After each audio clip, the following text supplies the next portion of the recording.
আসসালামু আলাইকুম। ওয়ালাইকুম সালাম ওয়া রাহমাতুল্লাহি ওয়া বারাকাতুহু। ভাইজানের নাম? আমার নাম মোহাম্মদ খায়রুল ইসলাম। তো খায়রুল ভাইয়ের বাসা কোথায়? বাসা এই জায়গাতে।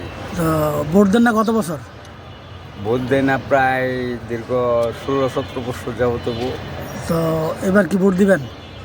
জি, দেওয়ার মতো ইচ্ছা আছে। তো এবার কোন দলকে আপনি সাপোর্ট করবেন?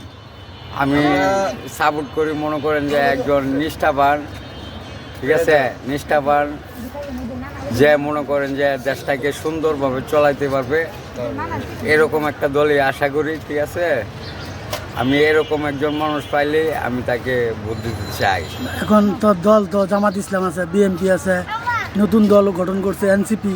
হ্যাঁ, হ্যাঁ, হ্যাঁ। তো তারপরে চরমনাই আছে, হাত পাকা। জি, তো কাকে আপনি ভোট দিতেন?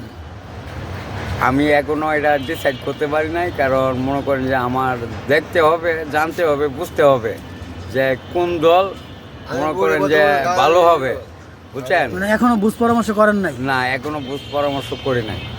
আমার আগে দেখতে হবে যে কোন দল ভালো মতন থাকবে, মানে কোন দল ভালো, কোন দলে মনে করেন যে নিষ্ঠাবান, এবং কি কোন দলে মনে করেন যে কাজ করবে দেশের জন্য, কোন দলে মানুষের প্রতি কাজ করবে। ভোট তো আইসা পড়ছে, এখনো যদি ভোট তো আইসাই বলছে, কিন্তু মনে করেন যে কারো মনের ভিতর তো ঢুকে আর দেখা যায় না, সবাই উপর থেকে দেখা যায়।